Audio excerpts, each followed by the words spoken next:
গল্পের নাম সাগরকন্যা ও আগুন পাখি। বহুকাল আগের কথা। নীল সাগরের গভীরে বিশাল এক সাম্রাজ্য ছিল। রঙিন আলো ছড়ানো প্রবাল এবং ঝিনুক আর মুক্তায় সাজানো বিশাল সেই প্রাসাদে জন্মেছিল এক সাগরকন্যা। তার চোখ দুটি ছিল ঠিক গোধূলির মতো স্নিগ্ধ ও রহস্যময়। তার চুল ছিল ঘন ও ঢেউ খেলানো, ঠিক যেন সূর্য ডোবার আগের আগুন রাঙা আকাশ। তাকে দেখে যেন সাগরের ঢেউ থেমে থাকত, এতটাই সুন্দরী ছিল সে। কিন্তু সে ছিল বড্ড একাকী। তার কোনো বন্ধু ছিল না। তার জীবন ছিল সুন্দর কিন্তু শূন্যতায় ভরা। একটি বন্ধুর খোঁজে সে প্রতিদিন সাগরের কিনারায় বসে অবাক চোখে তাকিয়ে থাকত। কাউকে হয়তো খুঁজে বেড়াতো, যে তার মনের কথা শুনবে, যে তার চোখের ভাষা বুঝবে। সারাটা দিন সাগরের পাশে বসেই সে কাটিয়ে দিত। এভাবেই দিন চলছিল। একদিন এক ঝড়ের রাতে যখন সাগরের ঢেউ উন্মত্ত হয়ে উঠল, তখন হঠাৎ এক উজ্জ্বল আলো আকাশ চিরে এসে পড়ল সাগরের কিনারে। সেটি ছিল আলোয় মোড়ানো, আগুনে মোড়ানো এক অদ্ভুত পাখি। পাখিটির ডানায় আগুন জ্বলছিল, তার চোখে ছিল অসহায় কান্না। সাগরকন্যা তা দেখে ছুটে চলে এলো। সে নিজের হাতে সেই পাখির পুড়ে যাওয়া ডানায় জল ছুঁইয়ে দিল। তাকে নিজের সাথে করে নিয়ে গিয়ে সেবা যত্ন করে সুস্থ করে তুলল। আগুন পাখি সেই সাগরকন্যাকে নিজের পরম বন্ধু হিসেবে খুঁজে পেল। সাগরকন্যাও তার এতদিনের একাকিত্ব ভুলে গিয়ে আগুন পাখিকে আপন করে নিল। সেই দিন থেকেই তারা একে অপরের খুব ভালো বন্ধু হয়ে গেল। সুখে দুঃখে সব সময় তারা একে অপরের পাশে থাকে। তবে তাদের এই বন্ধুত্ব একজনের একদমই পছন্দ হলো না। সে ছিল সমুদ্রের গভীরে বাস করা ডাইনি। সে চেয়েছিল সাগরের সিংহাসন, আর জানত যতক্ষণ এই সাগরকন্যা বেঁচে আছে ততক্ষণ তার পক্ষে সিংহাসন দখল করা সহজ হবে না। তাই এক রাতে সে তার ছায়ার দানবকে পাঠালো সাগরকন্যাকে অপহরণ করতে। কিন্তু আগুন পাখি ছিল খুবই বুদ্ধিমান। সে যে কোনো বিপদ থেকে সাগরকন্যাকে বাঁচিয়ে আনত। তাই ডাইনির কোনো পরিকল্পনাই সফল হচ্ছিল না। কিন্তু ডাইনিও হাল ছেড়ে দেবার পাত্রী নয়। সে একের পর এক চক্রান্ত করেই যেতে লাগলো। একদিন সাগরের নিচে ভীষণ এক ঘূর্ণিঝড় তৈরি করল। সেই ঝড় সাগরকন্যাকে গহীনে টেনে নিয়ে যাচ্ছিল। আগুন পাখি নিজের ডানার আগুন দিয়ে পুরো ঝড়কে শান্ত করে ফেলল আর সাগরকন্যাকে তুলে নিয়ে আসলো। আগুন পাখি এবং সাগরকন্যার বন্ধুত্ব ছিল এমনই এক বন্ধন যেখানে বারবার আগুন পাখি নিজের সব কিছু দিয়ে সাগরকন্যাকে রক্ষা করত। একদিন সমুদ্রের ধারে এলো এক রাজপুত্র। রাজকুমার সাগরকন্যাকে সমুদ্রের পাশে বসে থাকতে দেখে আর প্রথম দেখাতেই তার প্রেমে পড়ে যায়। সাগরকন্যাও রাজকুমারকে দেখে এই রাজকুমারকে পছন্দ করে ফেলে। তারপর তারা একসাথে গল্প করে।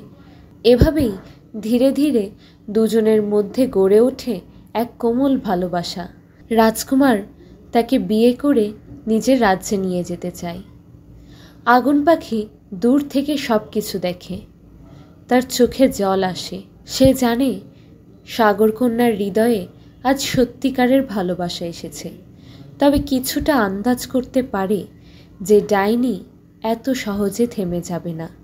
এটা নিশ্চয়ই ডাইনির নতুন কোনো চক্রান্ত। সাগরকন্যাকে ভালোবাসায় অন্ধ করে রাজকুমারকে সে এখান থেকে দূরে সরিয়ে দেবে।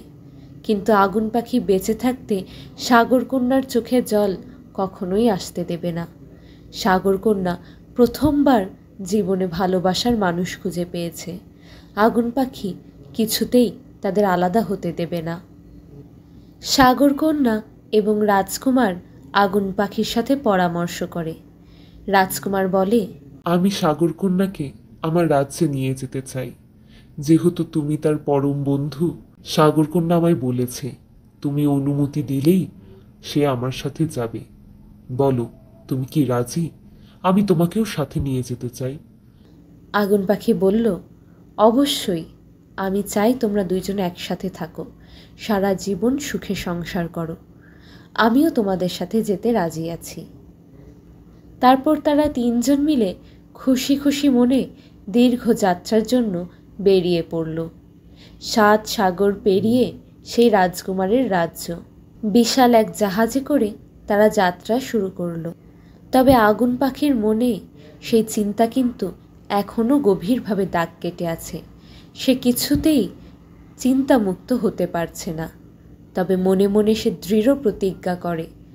সে বলে, সাগরকন্যা, তুই আমার বন্ধু, তোর প্রেমকে আমি আগলে রাখবই, তুই কোনো চিন্তা করিস না। এদিকে জাহাজ সাগরের মাঝে চলতেই লাগলো। চলতে চলতে মাঝ সমুদ্রে যখন এলো, তখনই ডাইনি তার মোক্ষম চালটা চালতে লাগলো। সে এক ভয়ঙ্কর রাত ছিল। ডাইনি এক ভয়াল জাদুতে সাগরকন্যাকে আবার সমুদ্রের তলে টেনে নিয়ে গেল। রাজপুত্র ভেঙে পড়ল। আগুন পাখি বলল, রাজকুমার, তুমি কোনো চিন্তা করো না, সাগরকন্যাকে আমি বাঁচিয়ে আনব। তোমাদের আমি কখনোই আলাদা হতে দেব না, এটা আমার প্রতিশ্রুতি। তারপর আগুন পাখি ছুটে চলল। সমুদ্রের জলের ভিতর ডানা জ্বালিয়ে অন্ধকারের ভেতর দিয়ে উড়ে গিয়ে সে খুঁজে আনে সাগরকন্যাকে। ডাইনির জাদুতে পুড়ে পুড়ে সে শেষ আগুনটুকু দিয়ে কেবল একটি কথাই বলে, আমার সব কিছু শেষ হয়ে গেলেও তোকে শেষ হতে দেব না সাগরকন্যা, তুই যে আমার একমাত্র বন্ধু। রাজপুত্র নিজের হৃদয়ের ভালোবাসা দিয়ে আর আগুন পাখি নিজের আত্মার আগুন দিয়ে সাগরকন্যাকে ফিরিয়ে আনে। ডাইনি অবশেষে হার মানল, আর তারা তিনজন একসঙ্গে মানুষের রাজ্যে ফিরে আসে। সাগরকন্যার রূপ দেখে সবাই অভিভূত হয়ে গেল। রাজকুমার যখন সবাইকে ঘোষণা দিয়ে জানিয়ে দিল যে সাগরকন্যাই হতে চলেছে তার স্ত্রী এবং এই রাজ্যের হবু যুবরানী, তখন প্রজারা সবাই উল্লাসে মেতে উঠল। সবাই সাগরকন্যাকে খুব পছন্দ করল। অবশেষে রাজকুমার এবং সাগরকন্যার বিয়ের দিন এলো। যখন সাগরকন্যা আর রাজপুত্রের বিয়ে সম্পন্ন হচ্ছে, তখন সারা রাজ্য আলোয় ঝলমলিয়ে উঠল। রাজকন্যার বিয়ে হয়ে যাওয়ার পর আগুন পাখির মর্মান্তিক বিদায় হয়। তার নিজের আগুনেই তার শরীর পুড়ে যায়। তা দেখে সাগরকন্যার বুক ভেঙে কান্না চলে আসে। সে আগুন পাখিকে জড়িয়ে ধরে কাঁদতে থাকে। তার কান্নায় আকাশ বাতাস সব ভারী হয়ে যায়। রাজকুমারও তার পাশে থাকে এই সময়। আগুন পাখি রাজকুমারকে বলে, তুমি সাগরকন্যাকে দেখে রেখো, আমি ওর বন্ধু ছিলাম। এই জগতে শুধু ওই আমার বন্ধু ছিল, একমাত্র আপনজন ছিল। এবার আমার যাবার সময় এসেছে। এই কথা শুনে সাগরকন্যা চিৎকার করে কেঁদে ওঠে। আগুন পাখি তাকে বলে, কেঁদো না, এটাই আমার নিয়তি।